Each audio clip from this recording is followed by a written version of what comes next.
Hello students, how are you? I hope you are all fine and you have seen the previous video in which we have dealt with the properties of a solution. Now our next topic is concentration of a solution.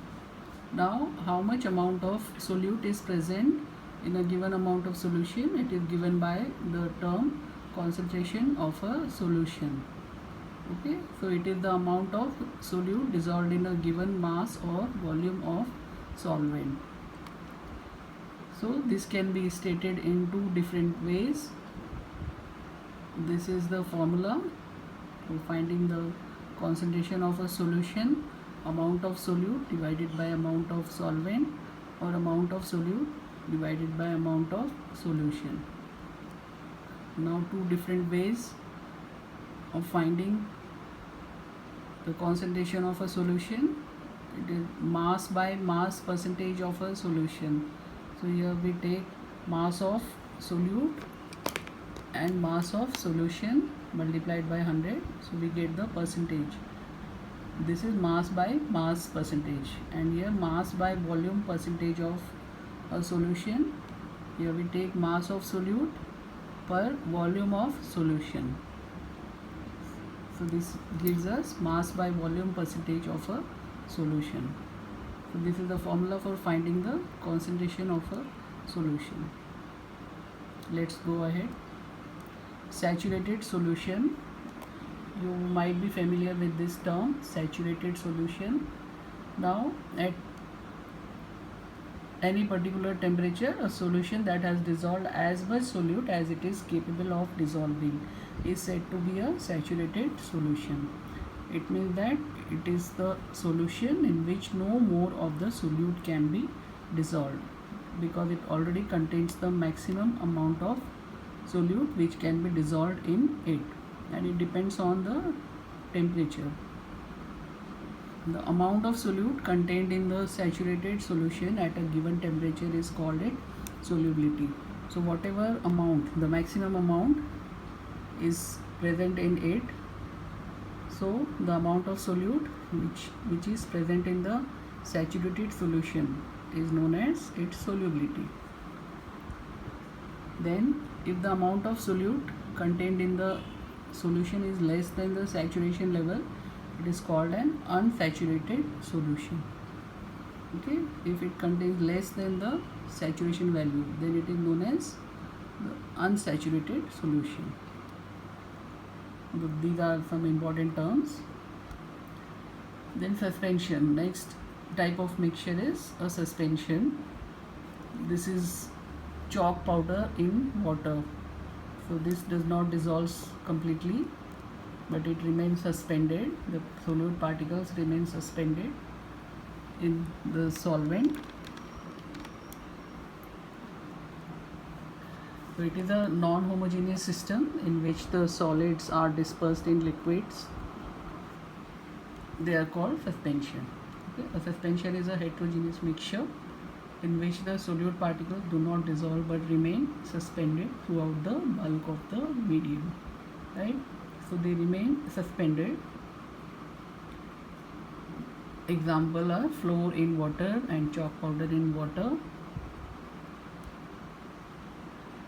Properties of a suspension. So suspension is a heterogeneous mixture. Particles of a suspension are visible to the naked eye because they are larger in size, so we can see them easily. The particles of a suspension scatter a beam of light passing through it and makes its path visible. Okay, so they show Tyndall effect. They scatter a beam of light. The solute particles settle down when a suspension is left undisturbed. So suspension is unstable. So if we left it undisturbed, then after some time we see that the solute particles, they settle down. Okay, so many medicines, they come in the form of suspension. Therefore it is given on the label that we should shake the medicine well before use. Right? The solute particles can be separated from the mixture by filtration. So they are bigger in size, so they can easily be separated by filtration. Now next type of solution is a colloidal solution. A solution in which the particles are uniformly spread throughout the solution is called a colloidal solution. Okay, so in which the particles are uniformly spread throughout the solution.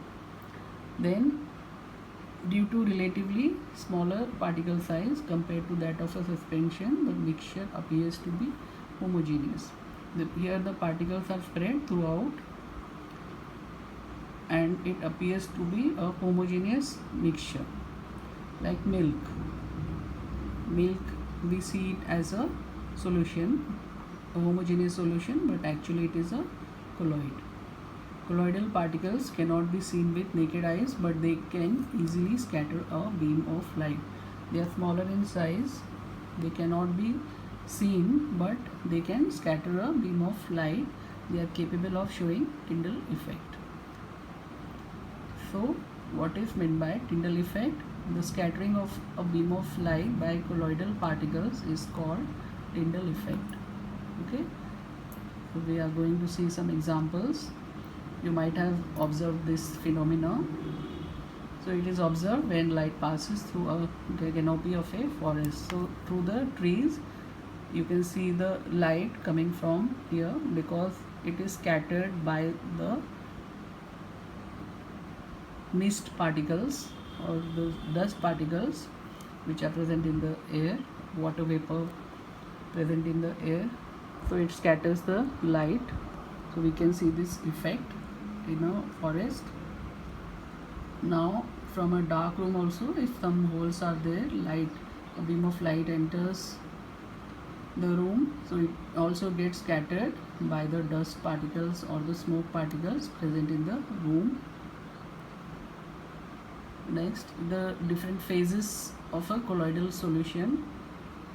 So now, like the solute and the solvent, the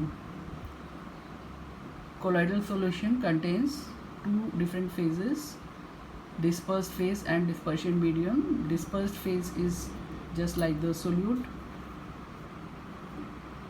which is present in the smaller quantity, and dispersion medium is the solvent, which is present in the larger quantity. Okay, so dispersed phase, the solute like component which has been dispersed throughout in a solvent like medium called dispersion medium is the dispersed phase. So it is just like the solute. Okay, dispersion medium, the solvent like medium in which the dispersed phase has been dispersed is called the dispersion medium. Example of colloidal solution are fog, smoke or milk. Now in this table you can observe the names of many colloidal solutions. Now these colloidal solutions, they may exist as solids, liquids or gases. So here if the dispersed phase and dispersion medium are given, the name of the colloidal solution and some examples of this type of colloidal solution. Gas in liquid. So here the dispersed phase is gas and dispersion medium is liquid. Gas is dissolved in liquid, then we get a colloidal solution which is known as foam. And you know that these are the examples: soap, lather or whipped cream, soda water, froth. Okay, gas in solid. So solid foam like cake, bread, pumice stone, right? So these are the examples. You can observe and study this table also to see some more examples of colloidal solutions. Now, properties of a colloid. A colloid is a heterogeneous mixture. Okay, though it appears homogeneous, but it is actually a heterogeneous mixture. The particle size of a colloid is too small to be individually seen by naked eyes. So they are very small in size. Colloids are big enough to scatter a beam of light passing through it and make its path visible. They do not settle down when left undisturbed. So colloid is quite stable, right? So these particles, they do not settle down. they cannot be separated from the mixture by filtration but can be separated by centrifugation. So they are small in size, they cannot be separated by simple filtration process, but by centrifugation method they can be separated easily. About centrifugation we are going to study later. Now here this figure shows Tyndall effect. So here this is solution, colloid and suspension. Okay, so which of these three show Tyndall effect? Here in solution the path of the light is not visible, but here you can see the path of the light is visible. So a colloid scatters a beam of light, suspension also scatters a beam of light, right? They show Tyndall effect, but the solution does not show Tyndall effect. I hope this topic is clear with you. Okay, so study these topics carefully, and if you have any difficulty you can contact me. Bye, keep learning.